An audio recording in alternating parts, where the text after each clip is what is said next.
अस्सलाम वालेकुम स्टूडेंट्स, आज का जो हमारा टॉपिक है वो है ड्रग ट्रीटमेंट और जीन थेरेपी। जैसे कि आपको पता है, मैंने अपनी पिछली वीडियो में डिजीज़ कंट्रोल के बारे में बताया था। यानी किसी भी बीमारी को कंट्रोल करने के लिए 3 स्टेप्स लिए जाते हैं, 3 एक्शन लिए जाते हैं। वो कौन कौन से थे? नंबर 1 था हमारे पास प्रिवेंटिव मेजर्स, हिफाजती तदाबीर। सेकंड वन था वैक्सीनेशन और इम्यूनाइजेशन। और थर्ड वन जो स्टेप था वो था ड्रग ट्रीटमेंट और जीन थेरेपी, जिसमें से फर्स्ट 2 स्टेप हम पढ़ चुके हैं। आज हमारा लास्ट वन स्टेप है, उसके बाद ये टॉपिक आपका कंप्लीट हो जाएगा। ठीक है। If a person become sick with disease he is subjected to the action of antibiotics. अगर किसी शख्स को कोई बीमारी हो जाती है तो उससे सबसे पहले क्या दी जाती है? एंटीबायोटिक्स दी जाती हैं। एंटीबायोटिक्स क्या है? इसकी डेफिनेशन की तरफ आते हैं। अ सब्सटेंस और drug that is able to control, to kill और inhibit the growth of bacteria in और ऑन द बॉडी। ठीक है, ऐसा सब्सटेंस है एंटीबायोटिक या ऐसी ड्रग है जिसको बैक्टीरिया को ख़त्म करने के लिए या उसकी ग्रोथ को रोकने के लिए इस्तेमाल किया जाता है। एग्जाम्पल्स इसकी क्या है? नंबर 1 इज़ द पेनिसिलिन, ठीक है। Second one is the cephalosporin and the third one is the ciprofloxacin. ठीक है, ये 3 क्या है? इसकी एग्जाम्पल्स हैं एंटीबायोटिक्स की। Antibiotics are however useful in bacterial disease. ठीक है, एंटीबायोटिक्स जो है उनको इस्तेमाल किया जाता है किस लिए? बैक्टीरियल डिजीज़ को रोकने के लिए। ठीक है, ऐसी बीमारी जो कि बैक्टीरिया की वजह से होती है, जो बैक्टीरिया की वजह से हो उसके लिए इफ़ेक्टिव होती हैं एंटीबायोटिक्स। ठीक है, and that only when bacteria have not develop resistance to the antibiotics. और ये तभी मुमकिन है, यानी एंटीबायोटिक्स तभी बैक्टीरिया को की ग्रोथ को इनहिबिट करने के लिए और किल करने के लिए इस्तेमाल की जाती हैं जब बैक्टीरिया के अंदर रेजिस्टेंस ना पैदा होगी उस एंटीबायोटिक से।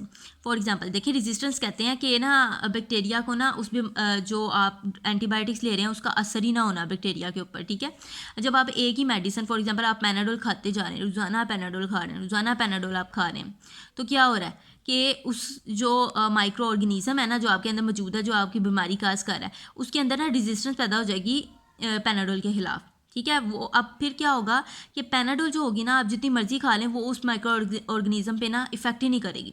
इसको कहते हैं रेजिस्टेंस डेवलप हो जाना। इसी तरह अगर बार बार आप एंटीबायोटिक्स का इस्तेमाल करते रहेंगे रेगुलर बेसिस पे, तो उस बैक्टीरिया पे ना उसका उस एंटीबायोटिक का कोई असर नहीं होगा। ना ही बैक्टीरिया की ग्रोथ पे कोई असर होगा, ना ही वो ख़त्म होगा। ठीक है, उसमें रेजिस्टेंस पैदा हो जाएगी।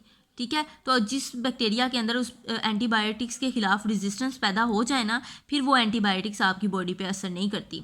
ठीक है, अब देखते हैं कि कुछ ऐसे थेरापीज़ हैं जो कि की जाती हैं कैंसरस सेल के खिलाफ। यानी कैंसर अगर किसी को हो जाता है तो उस कैंसर सेल को ख़त्म करने के लिए, कैंसर सेल को ख़त्म करने के लिए कुछ थेरापीज़ की जाती हैं, जिसमें नंबर 1 है रेडियोथेरेपी और सेकंड वन है कीमोथेरेपी। सबसे पहले देखते हैं रेडियोथेरेपी क्या है।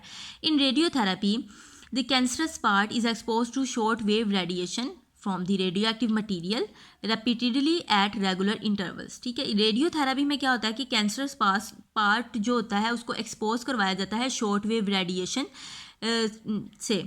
ठीक है, रेडिएशन इस्तेमाल की जाती है कैंसर पार्ट में से कैंसर सेल्स को ख़त्म करने के लिए। ठीक है, in Pakistan there are several centres which can carry out radiotherapy to control cancer. ठीक है, पाकिस्तान में बहुत से ऐसे सेंटर्स बनाए गए हैं जिसमें रेडियोथेरेपी को इस्तेमाल किया जाता है कैंसर को कंट्रोल करने के लिए। ठीक है, नेक्स्ट हम स्टेप पे चलते हैं, वो है कीमोथेरेपी। ठीक है, ये क्या है? It consist of administrating certain anti cancer chemical to the patient at regular interval.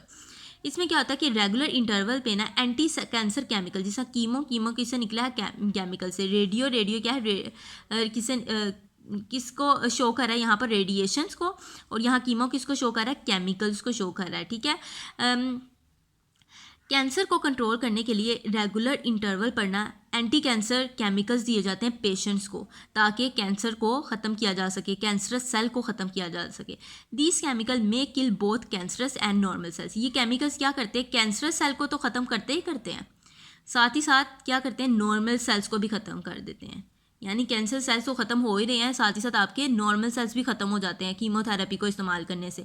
ठीक है, तो स्टूडेंट्स ये था हमारा आज का टॉपिक, जिसका क्या है, जिसका नाम क्या है? ड्रग ट्रीटमेंट और जीन थेरेपी। इसमें सबसे पहले हमने पढ़ा कि कभी भी किसी शख्स को अगर कोई बीमारी हो जाती है तो उसको कैसे रोका जाता है? एंटीबायोटिक्स के ज़रिए रोका जाता है उस बीमारी को। एंटीबायोटिक्स की डेफिनेशन क्या है? ऐसे सब्सटेंस या ऐसे ड्रग्स जो कि किल करते हैं बैक्टीरिया को या उसकी ग्रोथ को इनहिबिट कर देते हैं। इसकी एग्जांपल पढ़ी पेनिसिलिन, सिफेलोस्पोरिन एंड सिप्रोफ्लोक्सासिन। ये इसकी क्या थी? एग्जांपल थी।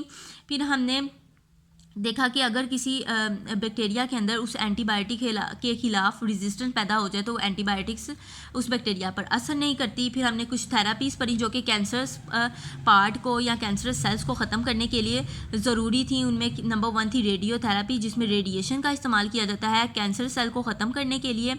और पाकिस्तान में बहुत से ऐसे सेंटर्स भी हैं जहाँ पर रेडियोथेरापी की जाती है कैंसर को ख़त्म करने के लिए, कंट्रोल करने के लिए, कैंसर को कंट्रोल करने के लिए, ठीक है। उसके बाद सेकंड वन हमने पढ़ी कीमोथेरेपी। तो इसमें ऐसा था कि हमने एंटी कैंसर केमिकल्स इस्तेमाल करते हैं कैंसर को रोकने के लिए, कंट्रोल करने के लिए। तो कीमोथेरेपी का एक नुकसान ये है कि कैंसर सेल को तो ख़त्म करता ही करता है, साथ ही साथ ये नॉर्मल सेल्स को भी ख़त्म कर देता है। रेडियोथेरेपी इससे ज़्यादा इफ़ेक्टिव है, ठीक है। रेडियो थेरेपी में क्या होता है कि रेडिएशन के ज़रिए सिर्फ कैंसर सेल्स ही ख़त्म किए जाते हैं, नॉर्मल सेल्स को कोई नुकसान नहीं पहुंचता। लेकिन जबकि कीमोथेरेपी में क्या होता है, कैंसर सेल्स भी ख़त्म हो जाते हैं, साथ ही साथ नॉर्मल सेल्स भी ख़त्म हो जाते हैं।